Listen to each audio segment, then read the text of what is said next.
Very good morning to everyone. जैसा कि हम लोग पिछली क्लास में इफिशिएंसी ऑफ ऑटो साइकिल के बारे में पढ़े थे। ठीक है, हर इक्वेशन हीट एडिशन कैसे लिखेंगे, हीट रिजेक्शन कैसे लिखेंगे, ठीक है, हर चीज को मैंने वहां पे लिख के दिखाया था। ठीक है, फर्स्ट लॉ को कैसे यूज कर पाएंगे, फर्स्ट लॉ ऑफ थर्मोडायनेमिक्स को हम ऑटो साइकिल में कैसे यूज करेंगे। ठीक है, अगर हीट एडिशन या हीट रिजेक्शन लिख रहे हैं तो सीवी डेल्टा टी क्यों लिख रहे हैं, ठीक है, उसको फर्स्ट लॉ से मैंने कनेक्ट करके दिखाया था। ठीक है, फिर एडियाबैटिक प्रोसेस के लिए जो हम बताए थे आपको कि एंट्रोपी कांस्टेंट होता है, उसका मैंने प्रूफ भी करके वहां पे दिखाया था जब आपको ये एफिशिएंसी ऑफ ऑटो साइकिल का डेरिवेशन बता रहा था। तो आई होप आप उस वीडियो को अच्छे से देखे होंगे, अच्छे से समझे होंगे, माइन्यूटली अंडरस्टैंड किए होंगे। ठीक है, और आपका आई थिंक आप सारा कंसेप्ट को सीखे होंगे, ग्रैस्प किए होंगे, हर एक कंसेप्ट को अच्छे से समझे होंगे। तो ठीक है, आज की क्लास में हम लोग उससे रिलेटेड कुछ क्वेश्चन करेंगे, numerical based on auto cycle. इससे रिलेटेड कुछ क्वेश्चन करेंगे और नए नए कंसेप्ट को आज सीखेंगे। लेकिन ये न्यूमेरिकल करने से पहले हम एक टेक्निकल टर्म और भी सीखना है जो कि हम सीखते हैं। ठीक है, जैसा कि देखिए यहाँ पे लिखा हुआ mean effective pressure. Mean effective pressure basically क्या है? मीन इफेक्टिव प्रेशर बेसिकली एक इमेजिनरी प्रेशर है। ठीक है, जिसको कि हम स्वेप्ट वॉल्यूम से अगर मल्टीप्लाई कर दे तो वो डब्ल्यू नेट जो एक्चुअल साइकिल में नेट वर्क डन होता है ना, उसके इक्वल अमाउंट में वर्क प्रोड्यूस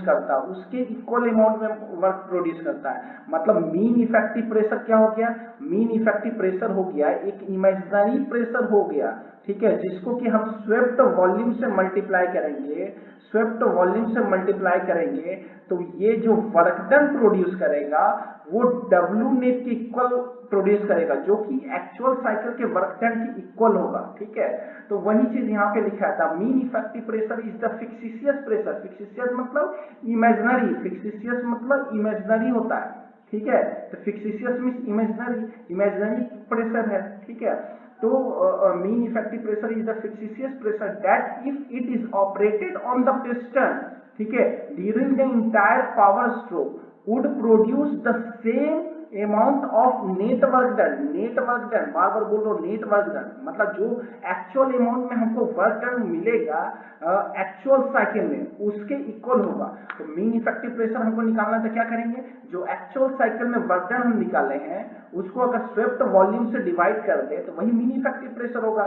देखिए ये V मैक्सिमम क्या है? ये स्वेप्ट वॉल्यूम आप निकालेंगे तो VS बराबर आपको लिखना पड़ेगा, VS बराबर आपको लिखना पड़ेगा, VS बराबर V max minus V max minus V mean, इस तरह से आपको लिखना पड़ेगा। तो वही चीज हुआ, देखिए V मैक्स यहाँ पे है, V मीन यहाँ पे है। ठीक है, मतलब मैक्सिमम जो पिस्टन का मूवमेंट होगा इसी के बीच में होगा, तो इसी के तो स्वेप्ट वॉल्यूम बोलते हैं। ठीक है, और इसको बोलते हैं क्लियरेंस वॉल्यूम। ठीक है, तो अच्छे से आप आई थिंक आप ये चीज अच्छे से समझे होंगे मीन इफेक्टिव प्रेशर क्या होता है। चलिए अब क्वेश्चन की तरफ मूव करते हैं। ठीक है, क्वेश्चन बोल रहा है कि in an air standard auto cycle, मतलब air as is use as a working substance. ठीक है, कंप्रेशन रेशियो 7 दिया हुआ, मतलब V max by V minimum का रेशियो जो है 7 दिया हुआ है। ठीक है, तो बोल रहा है कि द कंप्रेशन प्रोसेस जो स्टार्ट हो रहा है 35 डिग्री सेंटीग्रेड और 0.1 एमपीए पे स्टार्ट हो रहा है। बोल रहा है कि the maximum temperature of the cycle का जो मैक्सिमम टेम्परेचर 1100 डिग्री सेंटीग्रेड है। तो बोल रहा है कि find the temperature and pressure at the various point of the cycle, मतलब हर पॉइंट पे आपको टेम्परेचर और प्रेशर का वैल्यू आपको फाइंड आउट करना है। फिर उसके बाद बी में बोल रहा है कि हीट सप्लाइड आपको निकालना पर केजी ऑफ एयर। थर्ड में आपको निकालना वर्क डन पर केजी ऑफ एयर। फोर्थ में निकालना है the cycle efficiency and fifth में निकालना है द मीन इफेक्टिव प्रेशर। देखिए ये सारा चीज है ना बहुत इंपॉर्टेंट है, ये आपको बोर्ड एग्जाम में तो इसका एक ही क्वेश्चन आएगा, एक या दो क्वेश्चन आएगा, लेकिन कोई भी कॉम्पिटिटिव एग्जाम आप देंगे ना तो इस तरह का क्वेश्चन आपको अच्छे कॉम्पिटिटिव एग्जाम में इस तरह का क्वेश्चन देखने को मिलेगा। और यही एक क्वेश्चन है जिसमें आप बहुत सारे कंसेप्ट को सीख सकते हो। इस क्वेश्चन को सॉल्व करोगे तो बहुत सारे कंसेप्ट को सीखोगे, ठीक है। तो इसीलिए आप हर पॉइंट को अच्छे से समझिए, डीपली समझिए, हर पॉइंट को अच्छे से विजुलाइज कीजिए, हर कंसेप्ट को अच्छे से कनेक्ट कीजिए, ठीक है। तो देखिए मैं क्वेश्चन का सॉल्यूशन स्टार्ट करता हूँ, ठीक है। देखिए जैसा कि पीवी डायग्राम हम लोगों ने इस तरह से बनाया, पीवी डायग्राम में तो बोल रहा है कि स्टार्ट ऑफ कंप्रेशन मतलब T1, स्टार्ट ऑफ कंप्रेशन में आपका 35 डिग्री टेम्परेचर है, 35 डिग्री सेंटीग्रेड और 0.1 MPa प्रेशर है, ठीक है। तो 35 में अगर हम ऐड करेंगे, 35 में हम ऐड करेंगे 273, तो ये मेरा केल्विन में कन्वर्ट हो जाएगा, इसको जोड़कर, और ये 308 केल्विन लिखा। उसी तरह जो maximum temperature of the cycle T3 लिखा है, देखिए maximum temperature of the cycle ये T3 है, क्वेश्चन में लिखा ही है। Maximum temperature of the cycle कितना है 1100 डिग्री सेंटीग्रेड, और स्टार्ट में बिगिनिंग ऑफ द कंप्रेशन कितना 35 डिग्री सेंटीग्रेड। तो देखिए स्टार्ट पे वन पे टेम्परेचर तो हम लोग यहाँ लिख लिए, ठीक है, यहाँ पे लिख लिए 1 पे, और प्रेशर भी लिख लिए। मैक्सिमम टेम्परेचर मतलब T3 का वैल्यू दिया हो, T3 का मतलब 1100 डिग्री सेंटीग्रेड दिया हो, इसमें फिर से 273 को ऐड कीजिए तो आ जाएगा 1373 केल्विन, ठीक है। अब जो कि आपका कंप्रेशन रेशियो दिया हो, कंप्रेशन रेशियो क्या है, मैक्सिमम वॉल्यूम क्या है V1 है, और मिनिमम वॉल्यूम क्या है V2 है, ठीक है। तो maximum volume V1/V2 compression ratio दिया हुआ है 7। तो यहाँ तक आपको आई थिंक हर चीज क्लियर हुआ। क्वेश्चन में जो गिवन कंडीशन था वो हम लोगों ने नोट डाउन कर लिया, ये गिवन कंडीशन है, ठीक है। अब सबसे पहले यूनिट कन्वर्जन एक बार देख लेते हैं, ठीक है। देखिए 1 MPa बराबर होता है ना 1 न्यूटन पर mm स्क्वायर होता है, ठीक है। और 1 न्यूटन पर mm स्क्वायर को आप कन्वर्ट करेंगे, ठीक है, मान लीजिए न्यूटन पर मीटर SI यूनिट में चेंज करेंगे तो न्यूटन पर मीटर स्क्वायर करेंगे, तो mm को आपको चेंज करने के, mm को मीटर में चेंज करने के लिए 1000 से डिवाइड करना पड़ेगा, और इसका स्क्वायर, चूंकि स्क्वायर है तो इसको स्क्वायर कीजिए, ठीक है। तो उसके बाद हम लोग जानते हैं 1 पास्कल बराबर होता है 1 न्यूटन पर मीटर स्क्वायर होता है, ठीक है। तो आप यहाँ तक आप समझ गए होंगे। तो यही वाला चीज को मैं यहाँ पे लिख रहा हूँ, 10, ये वाला 10⁻³ है, 3 का स्क्वायर है तो ये ऊपर जाएगा तो 10⁻6 न्यूटन पर मीटर स्क्वायर हो गया, जो कि मैं यहाँ पे लिख दिया हूँ 10⁻6 न्यूटन पर मीटर स्क्वायर, ठीक है। अब इसको फिर से कन्वर्ट करेंगे तो 1 पास्कल बराबर 1 न्यूटन पर मीटर स्क्वायर होता है, 1 पास्कल बराबर 1 न्यूटन पर मीटर स्क्वायर होता है, ठीक है। तो फिर उसके बाद यहाँ पे हमको क्या आ जाएगा, ये 10⁻6 न्यूटन पर मीटर स्क्वायर मतलब 10⁻6 पास्कल आ गया। अब इसको किलो पास्कल में तो 1000 से डिवाइड करेंगे मतलब 10⁻3 किलो पास्कल आ जाएगा। तो आई थिंक ये यूनिट कन्वर्जन आप अच्छे से समझे होंगे, ठीक है। आगे क्वेश्चन में मैं इसको यूज करने वाला हूँ, ठीक है। तब देखिए सबसे पहला प्रोसेस आपका आइसेंट्रोपिक प्रोसेस है। आइसेंट्रोपिक प्रोसेस का मतलब रिवर्सिबल प्लस एडियाबैटिक होना चाहिए, एडियाबैटिक प्रोसेस होना चाहिए, मतलब आपका रिवर्सिबल भी होना चाहिए और एडियाबैटिक भी, तब ये आइसेंट्रोपिक प्रोसेस होता है। तो 1 से 2 क्या है, देखिए 1 से 2 क्या है, 1 से 2 प्रोसेस है, 1 से 2 रिवर्सिबल एडियाबैटिक प्रोसेस, मतलब इसी को तो बोलते थे रिवर्सिबल एडियाबैटिक कंप्रेशन प्रोसेस। तो यही आइसेंट्रोपिक लिखे। तो आइसेंट्रोपिक के लिए हम लोग जानते हैं इक्वेशन क्या होगा इसके लिए इक्वेशन होगा PV का power gamma is equal to constant, PV का power gamma is equal to constant, ठीक है। तो उसी तरह से हम लोगों ने यहाँ पे इक्वेशन यूज किया है, इसी रिलेशन को यूज करके यहाँ पे लिखा है P2/P1 is equal to V1/V2, ठीक है। देखिए यहाँ पे इनवर्स का रिलेशन है, P is inversely proportional to V है, ठीक है। P2 यहाँ पे आप लिखेंगे तो V2 यहाँ पे लिखेंगे, P1 यहाँ पे लिखेंगे तो V1 यहाँ पे लिखेंगे, और उसी तरह V1/V2 का जो कंडीशन है गिवन है, देखिए V1/V2 का वैल्यू गिवन है, कंप्रेशन रेशियो का वैल्यू गिवन है, तो 7 यहाँ पे लिख दिए हम लोग। और चूंकि हम लोग जानते हैं यहाँ पे जो क्वेश्चन में गिवन है एयर स्टैंडर्ड ऑटो साइकिल, मतलब एयर क्या है, एयर यहाँ पे यूज हो रहा है एज ए वर्किंग सब्सटेंस। तो एयर क्या है, डायटोमिक गैसेस है। तो यहाँ गामा का जो वैल्यू होगा वो 1.4 होगा, गामा का वैल्यू होगा 1.4 होगा। यहाँ पे CV का वैल्यू जो यूज करेंगे वो होगा 0.718, ठीक है, 718 किलो जूल पर केजी केल्विन, ठीक है। तो ये CV का वैल्यू यूज करेंगे और गामा का वैल्यू यूज करेंगे। तो आई थिंक एयर दिया हुआ है, तो एयर के लिए ये प्रॉपर्टीज आपको यूज करना है, ठीक है। चलिए क्वेश्चन पे फिर मूव करते हैं, ठीक है। तो यहाँ पे आपको क्वेश्चन में जो गिवन है, तो आप यहाँ पे हाँ गामा का वैल्यू हम लोगों ने यूज कर लिया। उसके बाद हम लोग इसका वैल्यू कैलकुलेट करके निकाल 15.24 आया। क्योंकि P1 इनिशियल स्टेज में P1 आपका गिवन है, देखिए 1 MPa गिवन है। 1 MPa को आप क्या कीजिए, KPa में कन्वर्ट कर दीजिए। 1 MPa को KPa में कन्वर्ट करने के लिए 10³ से मल्टीप्लाई करेंगे, तो ये हो जाएगा आपका 100, ये 10³ से मल्टीप्लाई करेंगे तो ये हो जाएगा 100 KPa हो जाएगा, ये 0.1। तो यहाँ पे आप पुट कर दीजिए इसका वैल्यू पुट कर दीजिए 100 पुट कर दीजिए 100 इसका वैल्यू 100 पुट कर दीजिए 100 KPa पुट कीजिएगा इसका वैल्यू। तो उसके बाद कैलकुलेट कीजिएगा तो आपका वैल्यू इतना आ जाएगा 15.24 KPa। तो ये आई थिंक अच्छे से समझ गए होंगे। उसी तरह से हम जब P2 हमें मालूम चल गया, फिर सेकेंड में यूज करेंगे। देखिए फिर से एक रिलेशन यूज करेंगे, टेम्परेचर मालूम करना है तो TV gamma -1 TV gamma -1 is equal to constant. मैं ये सारे रिलेशन आपको इफिशिएंसी ऑफ ऑटो साइकिल में करके दिखाया हूँ, ठीक है। तो ये वाला इक्वेशन को यूज करेंगे तो इस तरह से हम रिलेशन को लिखेंगे।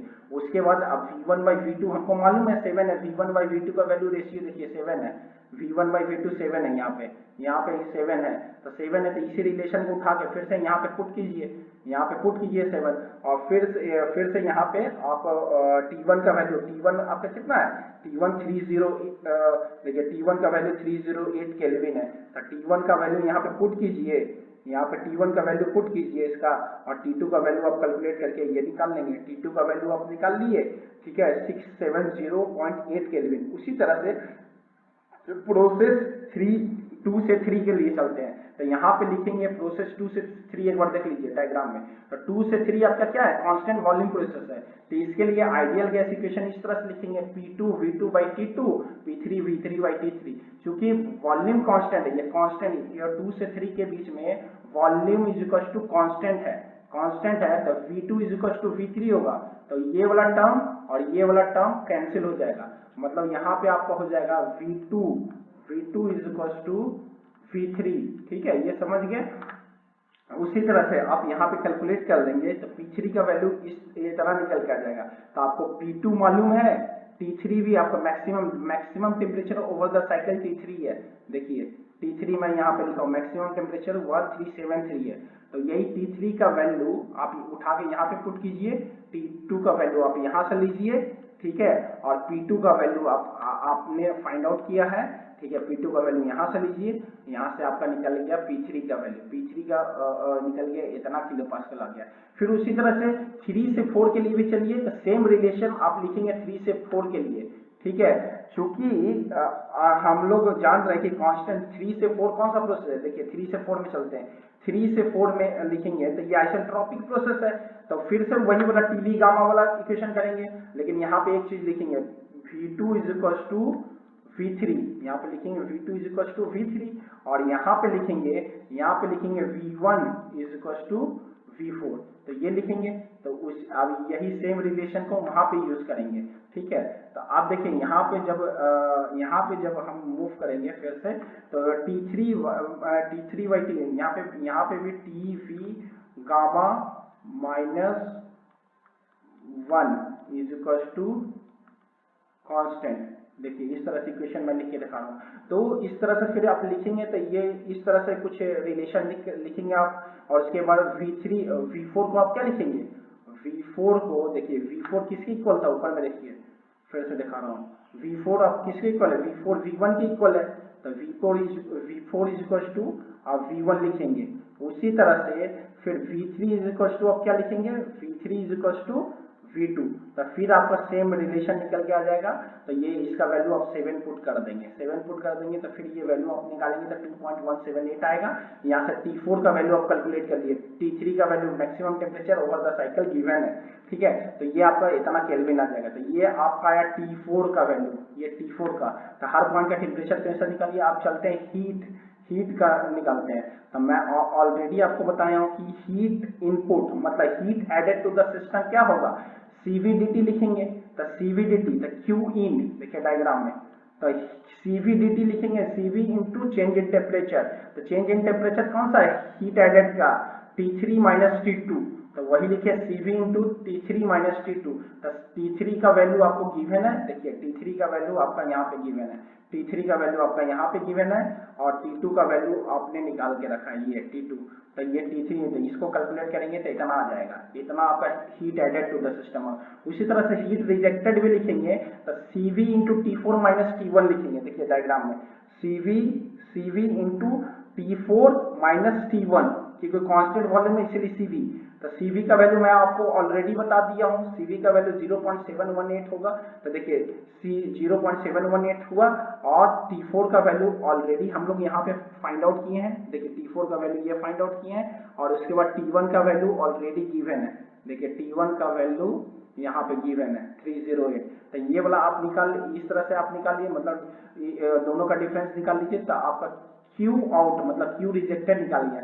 इस तरह से नेट वर्क आउटपुट क्या हो जाएगा, Q इन माइनस Q आउट। तो दोनों वैल्यू को, ये वैल्यू को और ये वैल्यू को आपस में घटा दीजिए, तब वर्क आउटपुट आपका नेट वर्क आउटपुट निकल गया। नेट वर्क आउटपुट निकल गया तो इफिशियंसी ऑफ ऑटो साइकिल क्या हो जाएगा, net work output by Q इन, तो यहाँ से आपका इफिशियंसी भी 54% निकल के आएगा। नेटवर्क यहाँ से निकाल लिए, और Q इन कौन सा वैल्यू है, Q इन ये वाला वैल्यू पुट कर दीजिए, तो यहाँ से आपका इफिशियंसी निकल गया, ठीक है। तो उसी और फिर एक तरीका आपका और है, यहाँ से 54% हम निकाल लिए, ऐसे भी ये जनरल फॉर्मूला था, ये थर्मल इफिशियंसी का जनरल फॉर्मूला है, लेकिन फिर हम लोग ऑटो साइकिल के थर्मल इफिशियंसी का फॉर्मूला भी पढ़े हैं, ठीक है। Otto cycle 1 minus 1 by R का पावर गामा माइनस 1, तो वही वैल्यू यहाँ पुट कीजिए, यहाँ से भी 54% आ जाएगा। तो दोनों से आपका वैल्यू सेम आया, मतलब आप सही डायरेक्शन में जा रहे हैं। उसके बाद देखिए मीन इफेक्टिव प्रेशर के बारे में हम बताए थे आपको, इसको थोड़ा जमीन कर लेते हैं। मीन इफेक्टिव प्रेशर के बारे में हम बताए थे कि मीन इफेक्टिव प्रेशर क्या होता है, एक इमेजिनरी प्रेशर होता है जिसको स्वेप्ट वॉल्यूम से अगर मल्टीप्लाई करेंगे, मतलब स्वेप्ट वॉल्यूम से अगर मल्टीप्लाई करेंगे, ये होता है स्वेप्ट वॉल्यूम, यही स्वेप्ट वॉल्यूम है, स्वेप्ट वॉल्यूम, ठीक है, जो कि यहाँ से यहाँ तक के इक्वल है, यहाँ से यहाँ तक के इक्वल है, VS है, ठीक है। तो ये स्वेप्ट वॉल्यूम से मल्टीप्लाई करेंगे, ये मीन इफेक्टिव प्रेशर को स्वेप्ट वॉल्यूम से मल्टीप्लाई करेंगे, तो ये जो नेट वर्क डन जो वर्क डन देगा ना, वो एक्चुअल साइकिल के वर्क डन की इक्वल देगा। मैं ये स्टार्टिंग में भी आपको बता चुका हूँ अच्छे से, ठीक है। तो आई होप आप इसको अच्छे से समझे होंगे। तो फिर सेम उसी तरह से प्रोसीजर कर लीजिए, ठीक है। अब V1 का वैल्यू आपको निकालना है, तो V1 का वैल्यू आप यहाँ से निकाल लीजिए। V1 इक्वल टू क्या लिख सकते हैं, RT1 by P1 ideal gas के थ्रू, और यहाँ पे आपका V1 निकल जाएगा, V1 आपका निकल गया। तो उसी तरह से फिर R बराबर आपका गिवन है, R बराबर क्या है, R बराबर V1 बाई V2 है, ठीक है। तो यहाँ W net divided by V1 minus V2 हो जाएगा। तो W नेट आप लोग यहाँ पे क्या निकालें, W नेट का देखिए फॉर्मूला वैल्यू यहाँ पर 272.74 है, तो वही वैल्यू के यहाँ पे पुट कर दीजिए, और फिर यहाँ पे क्या कीजिए, R बराबर आप क्या लिखेंगे, R बराबर आप लिखेंगे क्या, देखिए यहाँ पे लिख के मैंने दिखाया है, R बराबर यहाँ पे देखिए, R बराबर है V1 बाई V2, तो वही यहाँ पे लिखिए, R बराबर यहाँ पे V1 अब डिवाइडेड बाई V2, ठीक है। तो आप यहाँ से आप कैलकुलेट कर लीजिए, V1 का वैल्यू आपको मिल गया है तो V2 को यहाँ ले जाइए, R को यहाँ ले जाइए, तो ऐसा रिलेशन आ जाएगा। फिर आप इसको सिंप्लीफाई करके निकालेंगे तो आपको मीन इफेक्टिव प्रेशर का वैल्यू निकल जाएगा 360 kPa। आई होप आप वीडियो को अंत तक अच्छे से समझे होंगे, ठीक है, हर कंसेप्ट को अच्छे से एनालाइज किए होंगे। वीडियो को शुरू से लेकर अंत तक देखिए, हर कंसेप्ट को डीपली समझिए, माइन्यूटली समझिए, हर चीज़ को अंडरस्टैंड कीजिए। देखिए थर्मोडायनेमिक्स एक ऐसा, थर्मल इंजीनियरिंग एक ऐसा सब्जेक्ट है कि हर कंसेप्ट एक दूसरे से कनेक्टेड है। जब तक आप हर चीज़ को कनेक्ट करके नहीं पढ़ेंगे तब तक आपका मैकेनिकल इंजीनियरिंग का थर्मल पार्ट अच्छा नहीं होगा। अगर थर्मल पार्ट अच्छा नहीं हुआ तो पूरा मैकेनिकल इंजीनियरिंग अच्छा नहीं होगा। इसलिए थर्मल इंजीनियरिंग को बहुत बेटर तरीके से आप लोग डीपली पढ़िए, डीपली स्टडी कीजिए और हर क्वेश्चन को बहुत अच्छे से समझिए। देखिए इसमें आप बहुत सारे कंसेप्ट सीखेंगे, इस क्वेश्चन में बहुत सारे कंसेप्ट सीखे हैं। तो आप इस वीडियो को बार बार देखिए और स्टार्ट से अंत तक इस वीडियो को देखिए, हर पॉइंट को नोट डाउन कीजिए, हर पॉइंट को अच्छे से अंडरस्टैंड कीजिए, ठीक है। और वीडियो को लाइक शेयर सब्सक्राइब करना ना भूलें। तब तक के लिए थैंक यू सो मच।